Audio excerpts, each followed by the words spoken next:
Hello दोस्तों, welcome to Hindi with Priyanka channel. तो आज हम बात करने वाले हैं यूजीसी नेट में लगी हुई हिंदी कहानी कोशी का घटवार शेखर जोशी। इस कहानी से हर बार परीक्षा में पूछा ही जाता है क्वेश्चन। तो कहानी को हम लाइन टू लाइन देखेंगे और ये दृष्टि के बुक से जो महत्वपूर्ण तथ्य हमने लिया है इसको भी हम देखते हुए चलेंगे। ठीक है, पहले कहानी को लाइन टू लाइन पढ़ेंगे, फिर इसको देखेंगे। इसका फर्स्ट पेज देख लेते हैं। कहानी कोशी का घटवार 1957 ईस्वी में प्रकाशित हुई थी। या ठीक है, कल्पना पत्रिका में प्रकाशित हुई थी कोशी का घटवार। और कोशी का घटवार कहानी संग्रह में 1958 ईस्वी में प्रकाशित हुई थी। कोशी के घटवार में कुल 10 कहानियां संकलित हैं। ठीक है, तो ये भी पूछा जा सकता है। और कौन कौन सी कहानी संकलित है? बाजू, उस्ताद, कवि प्रिया, बंद दरवाजे, खुली खिड़कियां, किंक, रोमी, जनार्दन, कोशी का घटवार, जी हजूरिया, पद्मा की कहानी, आगे है शुभो दीदी और बदबू। ये हो गई 10 कहानियां जो कि कोशी का घटवार कहानी संग्रह में संकलित है। अब बाकी के पेज हम बाद में देखेंगे, पहले कहानी को लाइन टू लाइन पूरा पढ़ेंगे जिससे कि सभी पॉइंट क्लियर हो रहे हैं। ठीक है, कोशी का घटवार शेखर जोशी। शुरू करते हैं। चैनल पर नहीं तो प्लीज चैनल को सब्सक्राइब कर लीजिएगा ताकि आपको हर वीडियो मिलती रहे। शुरू करते हैं। अभी खप्पर में 1/4 से भी अधिक गेहूं शेष था। खप्पर में हाथ डालकर उसने व्यर्थ ही उल्टा पलटा और चक्की के पाटों के वृत्त में फैले हुए आटे को झाड़कर एक ढेर बना दिया। बाहर आते आते उसने फिर एक बार और खप्पर में झांक कर देखा, जैसे यह जानने के लिए कि इतनी देर में कितनी पिसाई हो चुकी है। परंतु अंदर की तो किस लिए वह बार बार खोल के देख रहा था कि इतनी देर में कितनी पिसाई हो चुकी है। महत्वपूर्ण पॉइंट है। परंतु अंदर की मिकदार में कोई विशेष अंतर नहीं आया था। खस खस की ध्वनि के साथ अत्यंत धीमी गति से ऊपर का पाठ चल रहा है। तो ये वाला भी पॉइंट पूछा गया है। ऊपर के पाठ की ध्वनि थी खस खस और घट का प्रवेश द्वार बहुत को ऊंचा था। खूब नीचे तक झुककर वह बाहर निकला। सर के बालों और बाहों पर आटे की एक हल्की सफेद परत बैठ गई थी। आगे चलते। खंबे का सहारा लेकर वह बुड़बुड़ाया, जा साला, सुबह से अब तक 10 पसेरी भी नहीं हुआ। सूरज कहाँ का कहाँ चला गया। कैसी अनहोनी बात है। तो ये वाला पॉइंट महत्वपूर्ण है, देकर पूछ लेगा किस कहानी से है। कोशी का घटवार। आगे बात अनहोनी हो, अनहोनी तो है ही।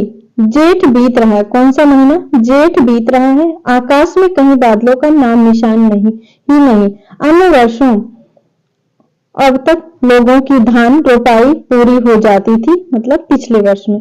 पर इस साल नदी नाले सब सूखे पड़े हैं। खेत की सिंचाई तो दरकिनार, बीज की क्यारियां सूखी जा रही हैं। छोटे नाले गुलों के किनारे के घट महीनों से बंद है। कोशी के किनारे है गोसाई का घट। महत्वपूर्ण है, ये पूछा गया है कि गोसाई का घट जो था आटा पीसने की चक्की, वो किस नदी के किनारे थी? तो कोशी नदी के किनारे। ठीक है, पर इसकी भी चाल ऐसी ही लड्डू घोड़े की चाल को मात देती है। चक्की के निचले खंड में छिछिर की आवाज के साथ पानी को काटती हुई मथानी चल रही थी। तो मथानी की आवाज थी छिछिर छिछिर। ठीक है, और पाठ की आवाज तो हमने देखा था खसखस की आवाज में। तो ये वाला क्वेश्चन बना है, कितनी धीमी आवाज है। अच्छे खाते पीते ग्वालों के घर में दही की मथानी इससे ज्यादा शोर करती है। इसी मथानी का वह शोर होता था कि आदमी को अपनी बात नहीं सुनाई देती। और अब तो भले नदी पार कोई बोले तो वह बात यहाँ सुनाई दे जाए। छप छप छप पुरानी फौजी पैंट को घुटनों तक मोड़कर गुसाई पानी की गुल के अंदर चलने लगा।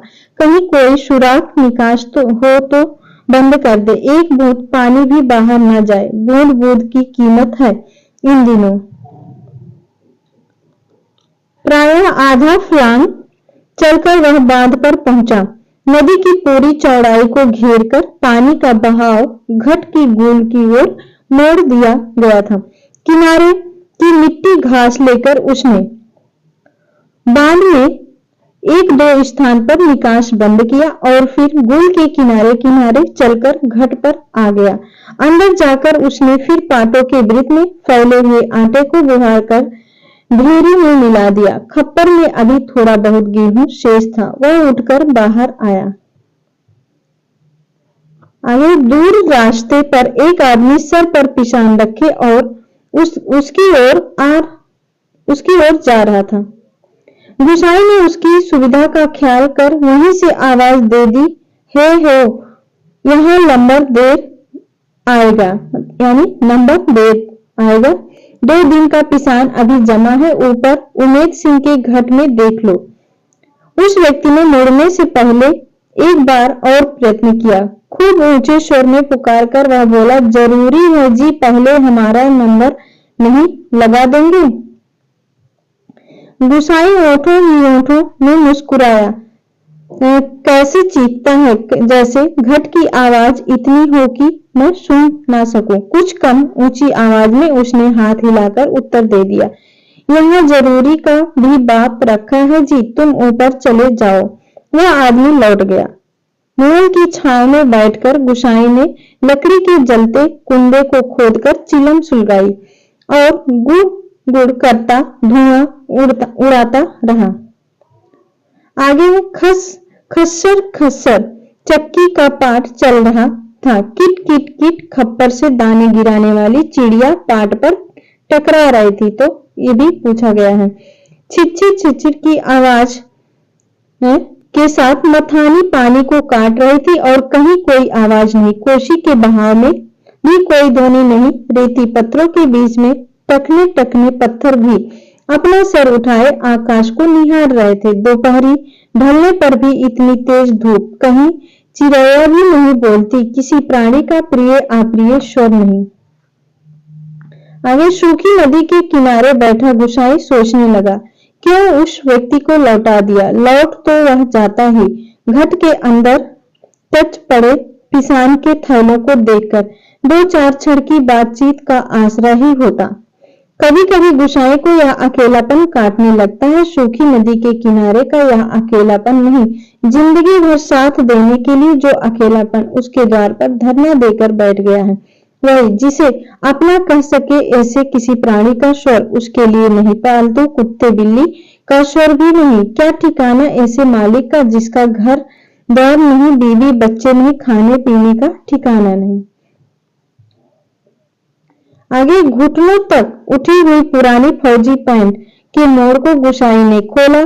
गोल में चलते हुए थोड़ा भाग भीग गया था, पर इस गर्मी में उसे भीगी पैंट की यह शीतलता अच्छी लगी। पैंट की सलवटों को ठीक करते करते गुसाई ने हुक्के की नली से मुंह हटाया।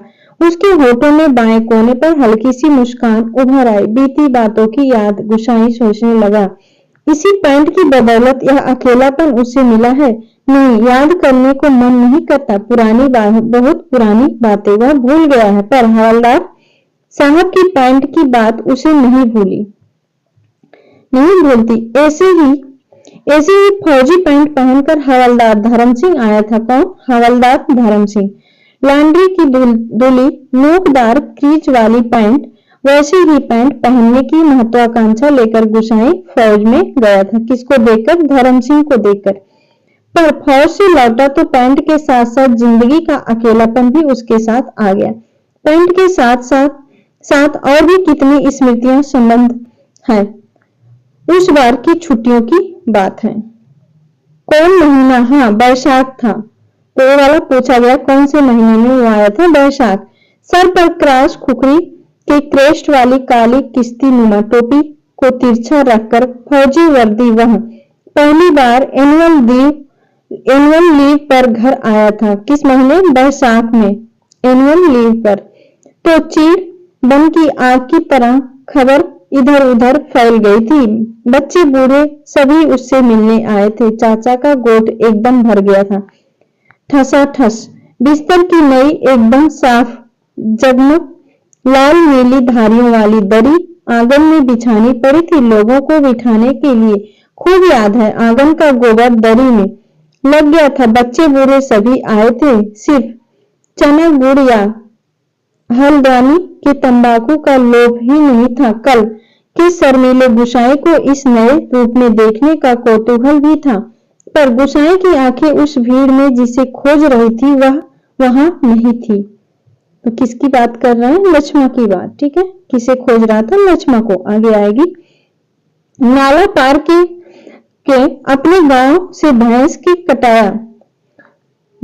कटिया को खोजने के बहाने दूसरे दिन लक्ष्मा आई थी, पर गुसाई उस दिन उससे मिल ना सका। गांव के छोकरे ही गुसाई की जान को बवाल हो गए थे। बुद्धू नरसिंह प्रधान उन दिनों ठीक ही कहते थे, आजकल गुसाई को देखकर सोबनिया का लड़का भी अपनी फटी घेर की टोपी को तिरछी पहनने लगा है। दिन रात बिल्ली के बच्चों की तरह छोकरे उसके पीछे लगे रहते थे, सिगरेट बीड़ी या गपशप के लोभ में। एक दिन बड़ी मुश्किल से मौका मिला था उसे। लक्ष्मा को पात पतेल के लिए जंगल जाते देखकर वह छोकरों से कांकड़ के शिकार का बहाना बनाकर अकेले जंगल को चल दिया था। गांव की सीमा से बहुत दूर काफल के पेड़ के नीचे, किस पेड़? काफल के पेड़ के नीचे गुसाई के घुटने पर सर रखकर लेटी लेटी लक्ष्मा काफल खा रही थी। पके कदराए गहरे लाल लाल काफल। खेल खेल में काफलों की छीना झपटी करते गुसाई ने लक्ष्मा की मुट्ठी भींच दी थी। टप टप काफलों का गाढ़ा लाल रस उसकी पैंट पर आ गिरा था। लक्ष्मा ने कहा था, इसे यहीं रख जाना, मेरी पूरी बांह की कुर्ती इससे निकल आएगी। वह खिलखिलाकर अपनी बात पर स्वयं ही हंस दी थी। आगे चलते। पुरानी बात क्या कहा था गुसाई ने, याद नहीं पड़ता? तेरे लिए मखमल की कुर्ती ला दूंगा मेरी शुआ, या कुछ ऐसा ही। पर लक्ष्मा को मखमल की कुर्ती किसने पहनाई होगी? पहाड़ी पार के रनुआ ने, जो तुरी निशाड़ लेकर उसे ब्याहने आया था। आगे, जिसके आगे पीछे भाई बहन नहीं, माई बाप नहीं, परदेश में बंदूक की नोक पर जान रखने वाले को छोकरी कैसे दे दे हम? लक्ष्मा के बाप ने कहा। तो ये वाला कथन पूछा गया है, किसने कहा था? लक्ष्मा के पिता ने। उसका मन जानने के लिए गुसाई ने टेढ़े तिरछे बात चलवाई थी। उसी साल मंगसिर की एक ठंडी उदास शाम को गुसाई की यूनिट के सिपाही किशन सिंह ने क्वार्टर मास्टर स्टोर के सामने खड़े खड़े उससे कहा था, हमारे गांव के राम सिंह ने जिद की तभी छुट्टियां बढ़ानी पड़ी। उस साल उसकी शादी थी। खूब अच्छी औरत मिली है यार, शक्ल सूरत भी खूब है, एकदम पटाखा, बड़ी हंसमुख है। तुमने तो देखा ही होगा, तुम्हारे गांव के नजदीक की ही है। लक्ष्मा कुछ ऐसा ही नाम है। गुसाई को याद नहीं पड़ता कौन सा बहाना बनाकर वह किशन सिंह के पास से चला आया था। रामदे थे उस दिन हमेशा आधा पैक लेने वाला गुसाई उस दिन पेशी करवाई थी मलेरिया प्रिकॉशन न करने के अपराध में। सोचते सोचते गुसाई बुदबुदाया, साला एडजुटेंट। आगे गुसाई सोचने लगा, उस साल छुट्टियों में घर से विदा होने से एक दिन पहले वह मौका निकालकर लक्ष्मा से मिला था। गंगानाथ जी की कसम, जैसा तुम कहोगे वैसा ही करूंगी, आंखों से आंसू भरकर लक्ष्मा ने कहा था। गंगानाथ का कसम खाई थी। वर्षों से वह सोचता आया है कि कभी लक्ष्मा से भेंट होगी तो वह अवश्य कहेगा कि वह गंगानाथ जागर लगाकर प्रायश्चित जरूर कर ले। देवी देवताओं की झूठी कस्में खाकर उन्हें नाराज करने से क्या लाभ? जिस पर भी गंगानाथ का कोप हुआ वह कभी फल फूल नहीं पाया। पर लक्ष्मा से कब भेंट होगी यह वह नहीं जानता। लड़कपन से संगी साथी नौकरी चाकरी के लिए मैदानों में चले गए हैं। गांव की ओर जाने का उसका मन ही नहीं होता। लक्ष्मा के बारे में किसी से पूछना उसे अच्छा नहीं लगता। जितने दिन नौकरी रही वह पलटकर अपने गांव नहीं आया। एक स्टेशन से दूसरे स्टेशन का वॉलंटरी ट्रांसफर लेने वालों की लिस्ट में नायक गुसाई सिंह का नाम ऊपर आता था, लगातार 15 साल तक। पिछले बैसाख में ही वह गांव लौटा था। तो ये भी पूछा गया है किस महीने? बैसाख में लौटा था। 15 साल बाद रिजर्व में आने पर। ये भी 15 साल भी याद रखिएगा। काले बालों को लेकर गया था, खिचड़ी बाल लेकर लौटा है, लक्ष्मा का हट उसे अकेला बना गया। आगे है, आज इस अकेलेपन में कोई होता जिसे गुसाई अपनी जिंदगी की किताब पढ़कर सुनाता, शब्द शब्द अक्षर अक्षर। कितना देखा, कितना सुना और कितना अनुभव किया है उसने, पर नदी किनारे यह तपती रेत, पनचक्की की खटर पटर और सॉरी नीहल की छाया में ठंडी चिलम को निष्प्रयोजन गुड़गुड़ाता गुसाई, और चारों ओर अन्य कोई नहीं, एकदम निर्जन निस्तंभ सुनसान। आगे है, एकाएक गुसाई का ध्यान टूटा, वो सब सोच रहा था अपने मन में ही, ठीक है। सामने पहाड़ी के बीच की पगडंडी से सर पर बोझा लिए एक नारी आखिर उसी ओर चली आ रही थी। गुसाई ने सोचा वहीं से आवाज देकर उसे लौटा दे, कोशिशें चिकने काई लगे पत्थरों पर कठिनाई से चलकर उसे वहां तक आकर केवल निराश लौट जाने को क्यों वह बाध्य करे। दूर से चिल्ला चिल्लाकर पिसान स्वीकार करवाने की लोगों की आदत से वह तंग आ चुका था, इस कारण आवाज देने को उसका मन नहीं हुआ। वह आखिर अब तक पगडंडी छोड़कर नदी के मार्ग में आ पहुंची थी। चक्की की बदलती आवाज को पहचानकर गुसाई घट के अंदर चला गया। खप्पर का अनाज समाप्त हो चुका था। खप्पर में एक कम अन्न वाले थैले को उलटकर उसने अन्न का निकास रोकने के लिए काठ की चिड़ियों को उल्टा कर दिया। किट किट का स्वर बंद हो गया। वह जल्दी जल्दी आटे को थैलों में भरने लगा। घट के अंदर मथाने की छिचिर छिचिर की आवाज भी अपेक्षाकृत कम सुनाई दे रही थी। केवल चक्की ऊपर वाले पाट की घिसती हुई घरघराहट का हल्का धीमा संगीत चल रहा था। तभी गुसाई ने सुना अपनी पीठ के पीछे घट के द्वार पर इस संगीत से भी मधुर एक नारी का कंठस्वर, कब बारी आएगी जी, रात की रोटी के लिए भी घर में आटा नहीं है। कौन कहती है? लक्ष्मा। कब बारी आएगी, पूछा जा सकता है किसका कथन है? लक्ष्मा का। कब बारी आएगी जी, रात की रोटी के लिए भी घर में आटा नहीं है। सर पर पिसान रखे एक स्त्री उससे यह पूछ रही थी। गुसाई को उसका स्वर परिचित सा लगा। चौंक कर उसने पीछे मुड़कर देखा। कपड़े में पिसान ढीला बंधा होने के कारण बोझ का एक सिर उसके मुख के आगे आ गया था। गुसाई उसे ठीक से नहीं देख पाया, लेकिन तब भी उसका मन जैसे आशंकित हो उठा। उसकी शंका का समाधान करने के लिए वह बाहर आने को मुड़ा, लेकिन तभी फिर अंदर जाकर पिसान के थैलों को इधर उधर रखने लगा। काठ की चिड़िया किट किट बोल रही थी और उसी गति के साथ गुसाई को अपने हृदय की धड़कन का आभास हो रहा था। घट के छोटे कमरे में चारों ओर पिसे हुए अन्न का चूड़ फैल रहा था, तो जो अब तक गुसाई के पूरे शरीर पर छा गया था। इस कृत्रिम सफेदी के कारण वह वृद्ध सा दिखाई दे रहा था। स्त्री ने उसे नहीं पहचाना। उसने दोबारा वे ही शब्द दोहराए। अब वह भी तेज धूप से बोझा सर पर रखे हुए गुसाई का उत्तर पाने को आतुर थी। शायद नकारात्मक उत्तर मिलने पर वह उल्टे पांव लौटकर किसी अन्य चक्की का सहारा लेती। दूसरी बार के प्रश्न को गुसाई न टाल पाया, उत्तर देना ही पड़ा। यहाँ पहले ही टीला लगा है, देर तो होगी ही, उसने दबे दबे स्वर में कह दिया। स्त्री ने किसी प्रकार की अनुनय विनय नहीं की। शाम के आटे का प्रबंध करने के लिए वह दूसरी चक्की का सहारा लेने को लौट पड़ी। गुसाई झुककर घट से बाहर निकला। मुड़ते समय स्त्री की झलक देखकर उसका संदेह विश्वास में बदल गया था।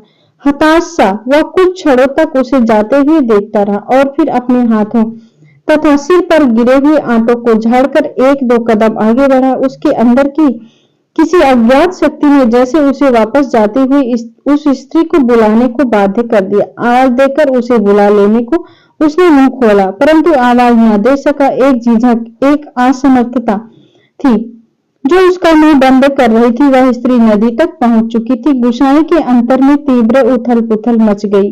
इस बार आवेग इतना तीव्र था कि वह स्वयं को नहीं रोक पाया। लड़खड़ाती आवाज में उसने पुकारा, लक्ष्मा।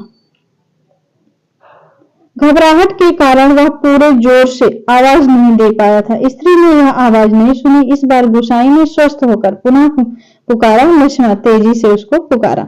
लक्ष्मण ने पीछे मुड़कर देखा। मायके में उसे सभी इसी नाम से पुकारते थे।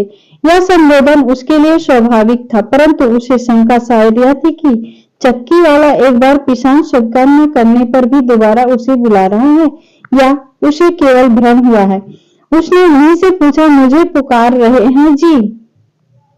गोसाई ने संयत स्वर में कहा, हाँ ले आओ, हो जाएगा। लक्ष्मण क्षण भर रुकी और फिर घट की ओर लौट आई।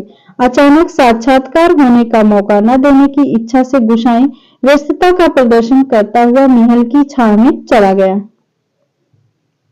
लक्ष्मण पिसान का थैला घट के अंदर रख आई। बाहर निकलकर उसने आंचल के कोर से मुंह पोंछा। तेज धूप में चलने के कारण उसका मुंह लाल हो गया था। किसी पेड़ की छाया में विश्राम करने की इच्छा से उसने इधर उधर देखा। महल के पेड़ की छाया में घट की ओर पीट के गोसाई बैठा हुआ था। निकट स्थान में दामिड़ के पेड़ की छां को छोड़कर अन्य कोई ठिकाना लायक स्थान नहीं था। वह उसी ओर चलने लगी। गोसाई की उदारता के कारण रीढ़ी सी स्त्री होकर ही जैसे उसने निकट आते आते कहा, उस तुम्हारे बाल बच्चे जीते रहें घटवार जी, बड़ा उपकार का काम कर दिया है तुमने। ऊपर के घट में भी जाने कितनी देर नंबर मिलता। तो ये कथन भी महत्वपूर्ण है। लक्ष्मण कहा कि तुम्हारे बाल बच्चे जीते रहे घटवार जी, बड़ा उपकार का काम कर दिया तुमने। ऊपर के घट में भी जाने कितनी देर नंबर मिलता। अजाज संतति के प्रति दिए गए आशीर्वचनों को गोसाई ने मन ही मन विनोद के रूप में ग्रहण किया। इस कारण उसकी मानसिक उथल पुथल कुछ कम हो गई। लक्ष्मण उसकी ओर देखे इससे पूर्व ही उसने कहा, जीते रहे तेरे बाल बच्चे। लक्ष्मण मायके कब आई? ये किसने कहा? गोसाई ने। गोसाई के अंतर में घूमरती आदि को रोककर यह प्रश्न इतनी संयत स्वर से किया जैसे वह भी अन्य 10 आदमियों की तरह लक्ष्मण के लिए एक साधारण व्यक्ति हो। आगे है, दामिड़ की छाया में पात पतेल झाड़कर बैठते लक्ष्मण ने संकित दृष्टि से गोसाई की ओर देखा। कोसी की सूखी धार अचानक जल प्लावित होकर बहने लगती तो भी लक्ष्मण को इतना आश्चर्य न होता जितना अपने स्थान से केवल 4 कदम की दूरी पर गोसाई को इस रूप में देखने पर हुआ। आगे वो विस्मय से आंखें फाड़कर वह उसे देखे जा रही थी, जैसे अब भी उसे विश्वास न हो रहा हो कि जो व्यक्ति उसके सम्मुख बैठा है वह उसका पूर्व परिचित गोसाई ही है। आगे, तुम जाने लक्ष्मण क्या कहना चाहती थी? लक्ष्मण कहते, तुम जाने लक्ष्मण क्या कहना चाहती थी से शब्द उसके कंठ में ही रह गया। सिर्फ उसके मुंह से निकला तुम। हाँ, पिछले साल पलटन से लौट आया था, वक्त काटने के लिए यह घट लगवा लिया। कौन कहता? गोसाई। गोसाई ने ही पूछा, बाल बच्चे ठीक हैं? आंखें जमीन पर टिकाए गर्दन हिलाकर संकेत से ही उसने बच्चों की कुशलता की सूचना दे दी। जमीन पर गिरे एक दाड़िम के फूल को हाथों में लेकर लक्ष्मण उसकी पंखुड़ियों को एक एक कर निरुद्देश तोड़ने लगी और गोसाई पतली सीख लेकर आंख को कुदेरता रहा। बातों का क्रम बनाए रखने के लिए गोसाई ने पूछा, तू अभी और कितने दिन मायके ठहरने वाली है? गोसाई ने पूछा। अब लक्ष्मण के लिए अपने को रोकना असंभव था हो गया। टप टप वह सर नीचा किए आंसू गिराने लगी। सिसकियों के साथ साथ उसके उठते गिरते कंधों को गोसाई देखता रहा। उसे यह नहीं सूझ रहा था कि वह किन शब्दों में अपनी सहानुभूति प्रकट करे।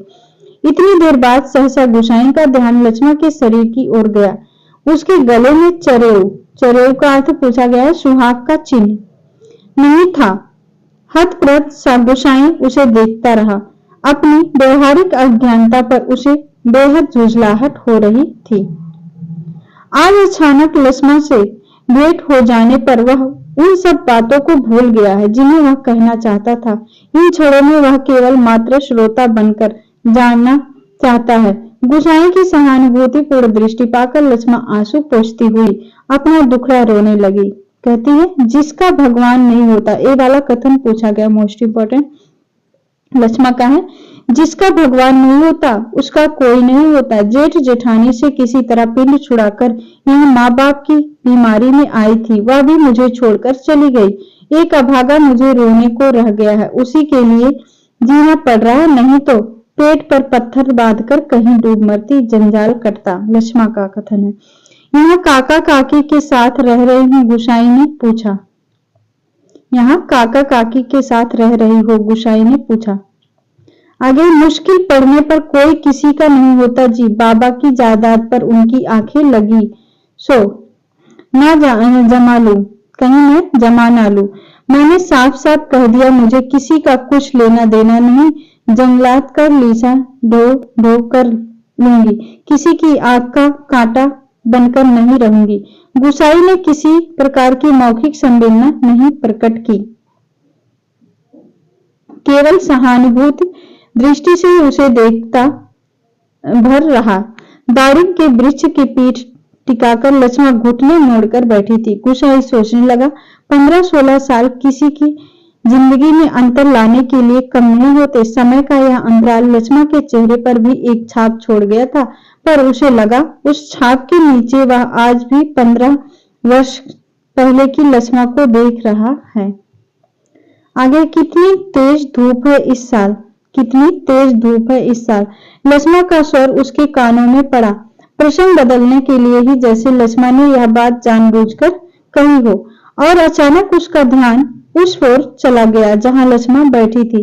दाढ़ी की फैली फैली अर्ध ढकी ढालों से छनकर धूप उसके शरीर पर पड़ रही थी। सूरज की एक पतली किरण न जाने कब से लक्ष्मा के माथे पर गिरी हुई एक लट को सुनहरी रंगीनी में डुबा रही थी। गुसाई एकटक उसे देखता रहा। दोपहर तो बीत चुकी होगी, लक्ष्मा ने प्रश्न किया तो गुसाई का ध्यान टूटा। हाँ, अब तो 2 बजने वाले होंगे, उसने कहा। उधर धूप लग रही हो तो इधर आजा छांव में, कहता हुआ गुसाई एक जम्हाई लेकर अपने स्थान से उठ गया। नहीं, ये ठीक है, कहकर लक्ष्मा ने गुसाई की ओर देखा, लेकिन वह अपनी बात कहने के साथ ही दूसरी ओर देखने लगा था। घट में कुछ देर पहले डाला हुआ पिसान समाप्ति पर था। नंबर पर रखे हुए पिसान की जगह उसने जाकर जल्दी जल्दी लक्ष्मा का अनाज खप्पर में खाली कर दिया। आगे धीरे धीरे चलकर गुसाई गुल के किनारे तक गया। अपनी अंजुली से भर भर कर उसने पानी पिया और फिर पास ही एक बंजर घट के अंदर जाकर पीतल और एल्युमिनियम के कुछ बर्तन लेकर आग के निकट लौट आया। पीतल और एल्युमिनियम के बर्तन थे। आसपास पड़ी हुई सूखी लकड़ियों को बटोरकर उसने आग सुलगाई और एक काली पुती बटलोई में पानी रखकर जाते जाते लक्ष्मा की ओर मुंह कर कह गया, चाय का टाइम भी हो रहा है, पानी उबल जाए तो पत्ती डाल देना, पुड़िया में पड़ी है। लक्ष्मा ने उत्तर नहीं दिया। वह उसे नदी की ओर जाने वाली पगडंडी पर जाता हुआ देखती रही। सड़क किनारे की दुकान से दूध लेकर लौटते लौटते गुसाई को काफी समय लग गया था। वापस आने पर उसने देखा एक 6-7 वर्ष का बच्चा लक्ष्मा की दिन से सटकर बैठा हुआ, तो लक्ष्मा के बेटे की आयु थी 6-7 वर्ष का था। बच्चे का परिचय देने की इच्छा से जैसे लक्ष्मण ने कहा, इस छोकरे को घड़ी भर के लिए भी चैन नहीं मिलता, जाने कैसे पूछता खोजता मेरी जान खाने को यहाँ भी पहुंच गया है। गुसाई ने लक्ष्य किया कि बच्चा बार बार उसकी दृष्टि बचाकर माँ से किसी चीज के लिए जिद कर रहा है। एक बार झुझलाकर लक्ष्मण ने उसे झिझक दिया, चुप रहा, अभी लौटकर घर जाएंगे, इतनी देर में क्यों मरा जा रहा है। चाय के पानी में दूध डालकर गुसाई फिर उसी बंजर घट में गया। एक थाली में आटा लेकर वह गुल के किनारे बैठा बैठा उसे गूंथने लगा। महल के पेड़ की ओर आते समय उसने हाथ में 2-1 बर्तन और ले लिए। आगे लक्ष्मण ने बटलोई में दूध चीनी डालकर चाय तैयार कर दी थी। एक गिलास, एक एनुअल का मग और एक एल्युमिनियम के मैस्टिन में गुसाई ने चाय डालकर आपस में बांट ली और पत्थरों से बने बेढंगे चूल्हे के पास बैठकर रोटियां बनाने का उपक्रम करने लगा। हाथ का चाय का गिलास जमीन पर टिकाकर लक्ष्मा उठी। आटे की थाली अपनी ओर खिसकाकर उसने स्वयं रोटी पका देने की इच्छा ऐसे स्वर में प्रकट की कि गुसाई ना कह सका। वह खड़ा खड़ा उसे रोटी पकाते हुए देखता रहा। गोल गोल डिबिया सरीखी रोटियां चूल्हे में खिलने लगी। वर्षों बाद गुसाई ने ऐसी रोटियां देखी थी जो अनिश्चित आकार की फौजी लंगर की चपातियां या स्वयं उसके हाथ से बनी बेडोल रोटियों से एकदम भिन्न थी। आटे की लोई बनाते समय लक्ष्मा के छोटे छोटे हाथ बड़ी तेजी से घूम रहे थे। कलाई में पहने हुए चांदी के कड़े जब कभी आपस में टकरा जाते तो खन खन एक अत्यंत मधुर स्वर निकलता। चक्की के पाट पर टकराने वाली काठ की चिड़ियों का स्वर कितना नीरस हो सकता है, यह गुसाई ने आज पहली बार अनुभव किया। किसी काम से वह बंजर घट की ओर गया और बड़ी देर तक खाली बर्तन डिब्बों को उठाता रखता रहा। वह लौटकर आया तो लक्ष्मा रोटी बनाकर बर्तनों को समेट चुकी थी और अब आटे में सने हाथों को धो रही थी। गुसाई ने बच्चे की ओर देखा। वह दोनों हाथों में चाय का मग थामे टकटकी लगा कर गुसाई को देखे जा रहा था। लक्ष्मा ने आग्रह के स्वर में कहा, चाय के साथ खानी हो तो खा लो, फिर ठंडी हो जाएगी। कथन है, मैं तो अपने टाइम से ही खाऊंगा। यह तो बच्चे के लिए। स्पष्ट कहने में उसे झिझक महसूस हो रही थी, जैसे बच्चे के संबंध में चिंतित होने की उसकी चेष्टा अनधिकार हो। ना जी, वह तो अभी घर से खाकर ही आ रहा है। मैं रोटियां बनाकर रख आई थी। अत्यंत संकोच के साथ लक्ष्मा ने आपत्ति प्रकट कर दी।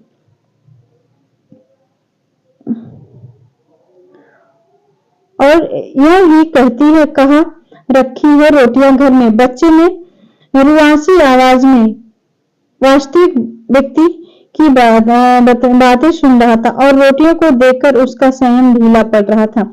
चुप आंखें लक्ष्मा कहती है, उसको चुप करा रही है। आंखें तरेर कर लक्ष्मा ने उसे डांट दिया। बच्चे के इस कथन से उसकी स्थिति हास्यास्पद हो गई थी। इस कारण लज्जा से उसका मुंह आरक्त हो उठा। बच्चा है, भूख लग गई होगी, डांटने से क्या फायदा। एक और कह रहा गुसाई, बच्चा है, भूख लग गई होगी, डांटने से क्या फायदा। गुसाई ने बच्चे का पक्ष लेकर 2 रोटियां उसकी ओर बढ़ा दी, परंतु मां की अनुमति के बिना उन्हें स्वीकारने का साहस बच्चे को नहीं हो रहा था। वह ललचाई दृष्टि से कभी रोटियों की ओर कभी मां की ओर देख लेता था। गुसाई के बार बार आग्रह करने पर भी बच्चा रोटियां लेने में संकोच करता रहा तो लक्ष्मा ने उसे झिझक दिया। मर, अब ले, क्यों नहीं लेता। जहां जाएगा वहीं अपने लक्षण दिखाएगा, लक्ष्मा बच्चे को कहती है। इससे पहले कि बच्चा रोना शुरू कर दे, गुसाई ने रोटियों के ऊपर एक टुकड़ा गुड़ रखकर बच्चे के हाथों में दे दिया।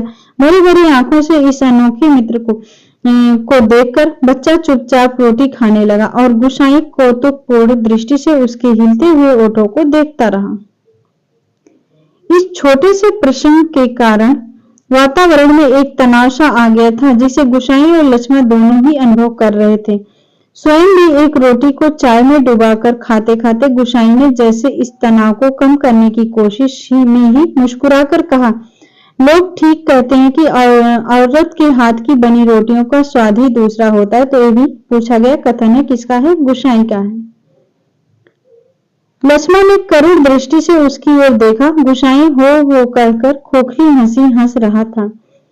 कुछ साग सब्जी होती तो बेचारा एक आध रोटी और खा लेता, गुसाई कहता है। गुसाई ने बच्चे की ओर देखकर अपनी व्यवस्था प्रकट की। ऐसी ही खाने पीने वाले की तकदीर लेकर पैदा हुआ होता तो मेरे भाग क्यों पड़ता। एक उन कह रहा है, लक्ष्मा का कथन है, महत्वपूर्ण है। 2 दिन से घर में तेल नमक नहीं है, आज थोड़े पैसे मिले हैं, आज ले जाऊंगी कुछ सौदा।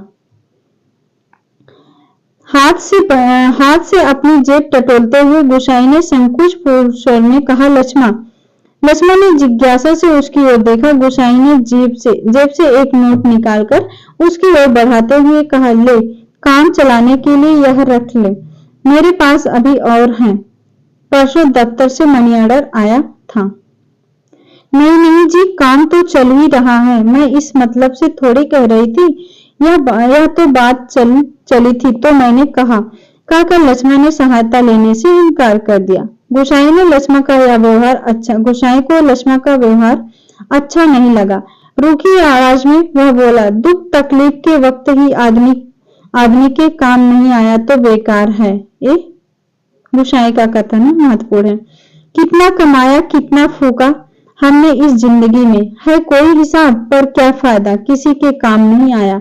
इसमें एहसान की बात क्या है, पैसा तो मिट्टी है, किसी के काम नहीं आया तो मिट्टी एकदम मिट्टी। महत्वपूर्ण है, देखिए पूछ लेगा किसका था, गोसाई का कथन कोशी का बंटवार से। परंतु गोसाई के इस तर्क के बावजूद भी लक्ष्मण अड़ी रही। बच्चे के सर पर हाथ फेरते हुए उसने दार्शनिक गंभीरता से कहा, गंगनाथ दाहिने रहे तो भले बुरे दिन निभ जाते हैं जी।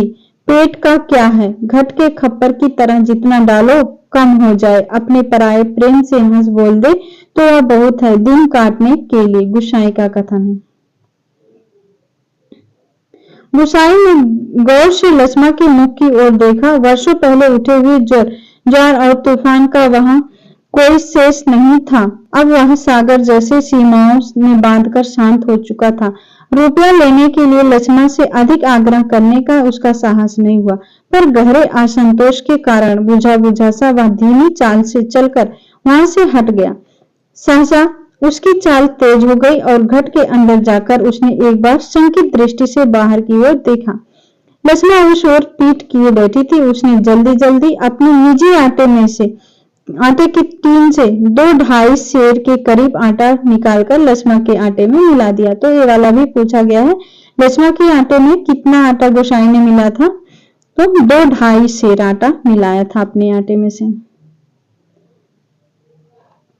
मिला दिया। और वह संतोष की एक सांस लेकर वह हाथ छाड़ता हुआ बाहर आकर बांध की ओर देखने लगा। ऊपर बांध पर किसी को घूमते हुए देख उसने हाँक दी। शायद खेत की सिंचाई के लिए कोई पानी तोड़ना चाहता है। बांध की ओर जाने से पहले वह एक बार लक्ष्मण के निकट गया। पिसान पिस जाने की सूचना उसे देकर वापस लौटते हुए फिर ठिठक कर खड़ा हो गया। मन की बात कहने में जैसे उसे झिझक हो रही थी। अटक कर वह बोला, लक्ष्मण। लक्ष्मण ने फिर सिर उठाकर उसकी ओर देखा। गोसाई को चुपचाप अपनी ओर देखते हुए पाकर उसे संकोच होने लगा। वह न जाने क्या कहना चाहता है।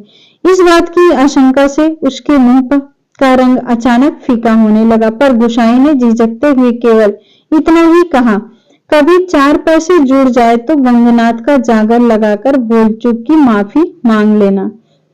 तो ये वाला भी कथन पूछा गया है, कौन कहा था, गोसाई ने। गोसाई का कथन है, पूत परिवार वालों को देवी देवता के कोप से बचा रखना चाहिए। लक्ष्मण की बात सुनने के लिए वह नहीं रुका। इतना कहकर वह चला गया।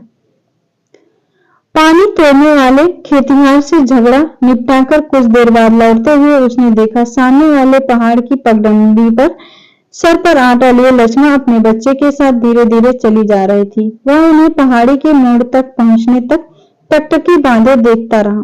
घट के अंदर काट की चिड़िया अब भी किटकिट आवाज कर रही थी। चक्की का पाट खिसर चल रहा था और मथानी की पानी कटने की आवाज आ रही थी और कहीं कोई शोर नहीं। अब सुनसान निस्तंभ। यहाँ पर हमने पूरी कहानी को लाइन टू लाइन पढ़ लिया। ठीक है, अब हम देखेंगे दृष्टि वाली बुक में कौन सी महत्वपूर्ण दी गई है। ठीक है, प्रतिपाद, सामाजिक जड़ मनोविज्ञान के कारण अधूरे रहे अनाथ फौजी गोसाई और लक्ष्मण के कालातीत प्रेम की अद्भुत कहानी है। इसमें पहाड़ का परिवेश है। फ्लैशबैक, पूर्व दीप्त की कहानी, नई तकनीकी का प्रयोग हुआ है। इसमें फ्लैशबैक कहानी है, ठीक है, क्योंकि वह पुरानी चीजों को याद कर रहा था। सूखे की स्थिति का जिक्र है और पहाड़ों के पलायन की समस्या का उल्लेख है। नीहल व दामिर के पेड़ों का बारंबार उल्लेख है। तो ये भी याद रखिएगा कौन से पेड़ों का जिक्र है, नीहल और दाड़िम। उल्लेखित स्थान कौन से थे, हल्द्वानी और गंगनाथ। पात्र, गोसाई पूर्व सैनिक है। कोशी के किनारे घट गेहूं पीसने की व्यवस्था। हवलदार धर्म सिंह की फौजी पैंट देखकर वैसे ही पैंट पहनने की इच्छा से वह फौज में भर्ती हुआ था। तो ये भी पूछा गया है किससे वह प्रभावित हुआ था, धर्म सिंह फौजी से। किशन सिंह सिपाही से लक्ष्मण का विवाह राम सिंह रमुआ से होने का पता चला था? किससे हुआ? ये भी पूछा गया है कि गोसाई को किससे जानकारी मिली थी कि लक्ष्मण का विवाह राम सिंह रमू से हुआ है, रमुआ से? तो किशन सिंह सिपाही से। लक्ष्मण गोसाई की प्रेमिका है, वर्तमान में विधवा है, एक पुत्र की मां है, मायके में रहती है और स्वाभिमानी स्त्री है। अब प्रमुख उदाहरण ये तो हम लोग देख के आ चुके हैं। सूखी नदी के किनारे बैठा गोसाई सोचने लगा, क्या उसे व्यक्ति को लौटा दिया? लौट तो वह जाता ही घट के अंदर पड़े पिसान को देखकर। तो ये वाला हमने देखे थे, ये वाला देखते हैं। जिसके आगे पीछे भाई बहन में, माई बाप में, परदेश में, ये वाला पूछा गया है अभी जल्दी, ठीक है। परदेश में बंदूक की नोक पर जान रखने वाले को छोकरी कैसे दे दे, हम लक्ष्मण के बाप ने कहा था। तो यही पूछा गया था, किसका कथन है। पिछले बैसाख में ही वह गांव लौटा। 15 साल बाद रिजर्व में आने पर काले बालों को लेकर गया था, खिचड़ी वाल लेकर लौटा। लक्ष्मण का हट उसे अकेला बना गया। गोसाई के संदर्भ में यह है। और एक कहता है, गंगानाथ जी की कसम, जैसा तुम कहोगे वैसा ही करूंगी, आंखों में आंसू भरकर लक्ष्मण ने कहा था। वर्षों से वह सोचता आया है कभी लक्ष्मण से भेंट होगी तो वह अवश्य कहेगा कि वह गंगानाथ का जागर लगाकर प्रायश्चित जरूर कर ले। देवी देवताओं की झूठी कसमें खाकर उन्हें नाराज करने से क्या लाभ है। कलाई में पहनने हुए चांदी के कड़े जब कभी आपस में टकरा जाते तो खनखन की एक अत्यंत मधुर स्वर निकलता। चक्की के पाट पर टकराने वाली काठ की चिड़ियों का स्वर कितना नीरस हो सकता है, यह गोसाई को आज पहली बार अनुभव हुआ।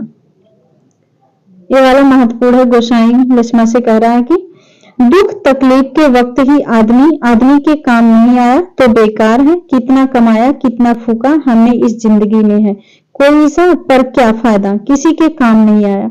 इसमें एहसान की क्या बात है, पैसा तो मिट्टी है, किसी के काम नहीं आया तो मिट्टी एकदम मिट्टी। गोसाई लक्ष्मण से कहता है। यहाँ पर भी लक्ष्मण गोसाई से कहती है, गंगानाथ दाहिने रहे तो भले बुरे दिन मिट जाते हैं जी। पेट का क्या है, घट के खप्पर की तरह जितना डालो कम हो जाए। अपने पराये प्रेम से हंस बोल दे तो वह बहुत है दिन काटने के लिए। कौन कहती है? लक्ष्मण गोसाई से कह रही है। घर के अंदर काठ की चिड़िया अब भी किटकिट की आवाज कर रही है। चक्की का पाट खिसर खिसर चल रहा था और मथाने की पानी काटने की आवाज आ रही थी और कहीं कोई स्वर नहीं था, सब सुनसान निस्तब्ध। यहाँ पर हमने जो भी महत्वपूर्ण कथन थे और ये वाला सभी महत्वपूर्ण, ये वाला भी लक्ष्मण का जो कथन है गोसाई का दुख तकलीफ में, ये वाला और ये वाला लक्ष्मण गोसाई से कहती है गंगानाथ दाहिने रहे, ये वाला महत्वपूर्ण है, ठीक है। और लक्ष्मण के बाप का कथन जो था जिसके आगे पीछे भाई बहन नहीं, बाप माई नहीं, ये वाला पूछा गया कथन है, ठीक है।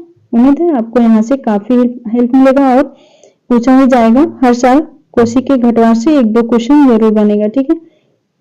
उम्मीद है आपको अच्छा लगा होगा और चैनल पर नए तो प्लीज चैनल को सब्सक्राइब कर लीजिएगा ताकि आपको हर वीडियो मिलती रहे। मिलते हैं नेक्स्ट वीडियो के साथ, तब तक के लिए बहुत बहुत धन्यवाद।